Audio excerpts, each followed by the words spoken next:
저는 어머니가 보낸 주소를 받아들고 새로운 집으로 이사한 제 가족이 있는 보금자리를 겨우 찾아왔습니다. 이번 이사만 벌써 12번째네요. 정말 지긋지긋합니다. 엄마와 동생들은 마침 이사 마무리 작업 중이더군요. 엄마와 두 동생이 무지 고생했네요. 냉장고부터 각종 가구가 이리 무거운데 말이죠. 저희 식구는 아버지의 사업이 망해가지고 있던 아파트와 모든 재산을 은행에 빼앗긴 채 하루아침에 차가운 거리에 나앉았습니다. 그게 벌써 3년 전 일이었고 이젠 빚은 없었습니다. 다만 우리 식구 안락하게 지낼 온전한 집이 없다는 게 가장 큰 문제였지요. 마침 오늘은 아버지의 기일이기도 했습니다. 아버지의 기일이자 저의 만기 전역 날이었지요. 그런데 집에 오자마자 소란스러운 소리가 들렸습니다. 바로 주인댁 아저씨였습니다.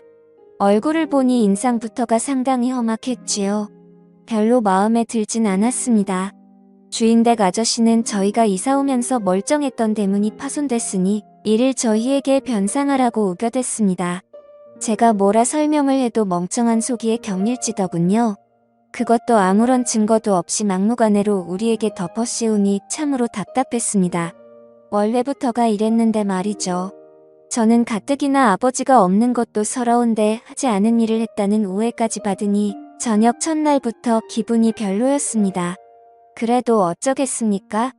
저는 첫날부터 주인집과 마찰을 빚고 싶지 않아 변상하며 좋게 지내자던 어머니의 의견을 따르기로 했습니다.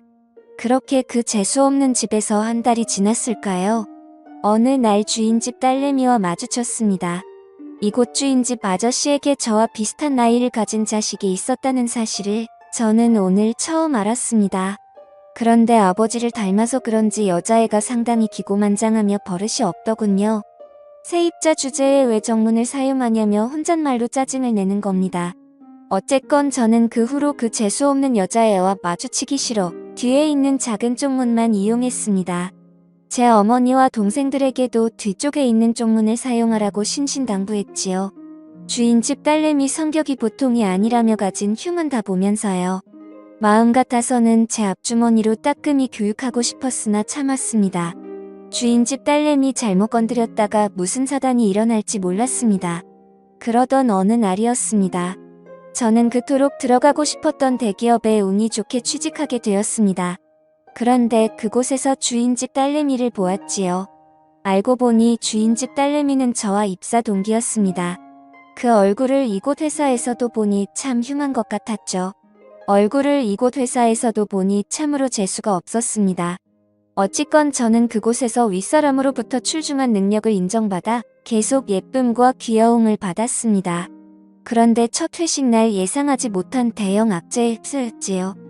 주인집 딸내미가 신입사원 환영식이자 첫 회식 자리에 모인 이곳에서 그곳도 회사 사람들이 보는 앞에서 제가 자기네 집 세입자라며 저를 놀리듯 마구 까대는 겁니다. 그 일로 저를 보는 회사 사람들의 인식은 크게 달라지지 않았습니다. 요즘이 어떤 세상입니까? 저는 그게 부끄러운 일이라 여기지는 않았으니까요. 저만 당당하면 되죠.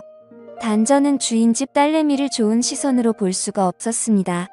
그래서 다음날 퇴근하던 길에 주인집 딸내미에게 어제 일을 사과하라며 집요하게 물고 늘어졌습니다. 사과하시죠. 제가 뭘 잘못했는데요. 정말 그쪽 아버지를 닮아 양심이라고는 조금도 없는 몹쓸 여자군요. 인성이 차마 이 정도일 줄은 몰랐습니다. 제 아버지를 왜 욕하세요? 진짜 쫓겨나고 싶으세요? 그 돈으로 갈 데도 없을 텐데. 능력이 안 되니 뒤에서 까는 거죠? 당신 같은 여자 많이 봤어. 실력은 없는데 질투는 많고 열등감은 높지. 게다가 밝히기는 얼마나 밝힐까? 제 말을 듣고 있던 주인집 딸내미는 제 말에 화가 났던지 손을 치켜 세우며 저를 때리려고 하더군요. 저를 보는 그 눈빛이 얼마나 매섭던지 소름 끼쳤습니다. 엄마도 저는 때리지 않고 어려서부터 오냐오냐 키웠습니다. 그런데 집 하나 있다는 이유로 손을 치켜 세우며 저를 때리려고 하니 저는 주인집 딸내미 손목을 붙잡고선 그저 거만하게 웃었지요. 그러자 주인집 딸내미가 이건 오우라며 화를 내더니 급기야 제 얼굴에 침까지 뱉는 겁니다. 저는 그때 속으로 얘를 어떻게 할까 고민했습니다. 저도 주인집 딸내미 얼굴에 침을 뱉고 윙크를 날리며 배로 갚아주었지요. 그리고 제 앞주머니만 대놓고 주물렀습니다. 그리고선 이렇게 말했지요. 주인 아저씨한테 말하라고 말입니다. 당장에 방을 빼겠다고 진짜로 당당하게 나갔습니다. 아마도 수치스러웠을 겁니다. 사실 이 돈으로 아직 갈 곳은 없었으나 대기업에 취직했으니 은행 대출을 받아 다른 곳으로 가면 됐을 일입니다. 더는 제 어머니와 동생들을 그런 집에 살게 하고 싶지는 않았습니다. 어쨌건 그 일이 있던 후 어느 늦은 밤 골목길을 지나 집으로 가는데 어디선가 공경에 처해 도와달라는 어느 젊은 여자의 목소리가 들리는 겁니다. 저는 도움의 목소리가 들리는 곳으로 발길을 옮겨보니 주인집 딸내미가 건장한 어느 남자에게 가로막혀 벌걸 떨고만 있는 광경과 마주했지요. 저는 주인집 딸내미를 외면하고 싶었으나 미운 정도 정이라며 그냥 지나칠 수가 없어 무슨 일이냐며 모른 채 성큼성큼 다가갔습니다. 주인집 딸내미 말로는 얼마 전 지인 소개로 만나게 된 남자인데 최근까지 연락처를 주고받으며 지내다가 며칠 전 직접 만났는데 막상 만나보니 별로라 그만 보자 했다가 이런 동변을 당하게 되었다고 듣게 되었습니다.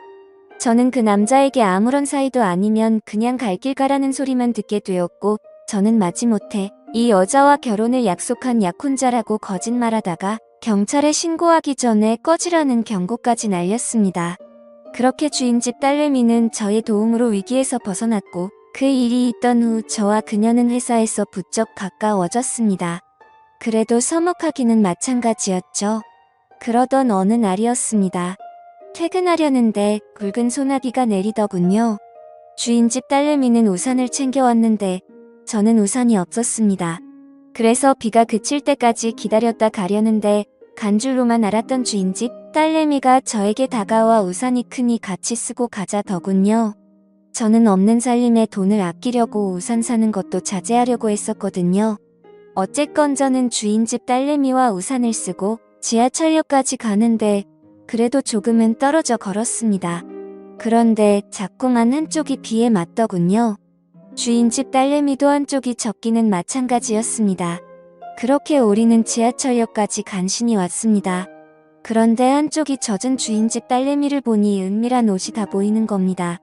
저는 낯뜨거워 시선을 자꾸만 내리는데 이런 저를 보며 주인집 딸내미가 웃더군요. 귀엽다면서요. 어쨌건 우리는 지하철을 타고 집으로 왔고 그 일이 있던 후 우리는 출근도 함께하고 퇴근도 함께하는 친구가 되었지요. 어쩌다 보니 그렇게 되었습니다. 그래도 주인집 딸과 세입자 아들이란 점은 변하지 않았습니다. 어느 날 주인집 딸내미가 술이나 한잔 하자더군요. 그러면서 어느 정도 술이 들어가니 호프집에서 저에게 이러는 겁니다. 주인집 아저씨한테 우리 엄마만 욕먹지? 너 되게 비겁하다. 겨우 그런 일로. 그러는 넌 나 만날 수 있어? 너 나 처음부터 싫어했잖아. 아니야. 사실은 좋아했어. 좋아해서 그랬던 거야. 진짜야. 바보. 사실 너 같은 남자는 처음이야. 뭣도 없는데 당당하고 자신감 있는 남자 말이야. 그러면서 주인집 딸내미가 뭔가 수줍은 듯 어필하는 시선을 보내네요. 저는 순간 고민했습니다. 저희 엄마가 주인집 딸내미를 되게 싫어했거든요. 그래도 엄마를 설득하면 될 일이니 어쨌건 주인집 딸내미와 술을 연신 마셔대면서 술에 취해갔습니다. 결국 주인집 딸내미를 데리고 연인처럼 대화를 주고받고 서로가 서로에게 빠져들어갔죠. 그날 이후에 저는 그곳에 살고 있는 주인집 딸내미와 또 우리는 어른들은 모르게 몰래 만남을 계속 이어갔고 급기야 서로가 좋아 결혼까지 약속하게 되었지요. 그리고 우리 둘의 사이를 주인집에 까발리던 날 저는 주인집 아저씨에게 이렇게 말했습니다. 그때 이 집으로 이사왔을 때 대문 망가뜨렸던 거 저 아닙니다. 오래전 일이지만 그래도 사과는 하시죠. 주인집 아저씨는 어처구니 없다는 얼굴로 저와 저의 어머니만 보았으나 사과하라는 자기 딸을 성화에 맞지 못해 정중히 사과하시더군요. 그 후로 저희는 다른 곳으로 이사했고 저는 주인집 딸내미와 결혼해 봉천동에 있는 어느 빌라에서 행복한 신혼을 보내고 있습니다. 제 사연을 읽어주셔서 감사합니다.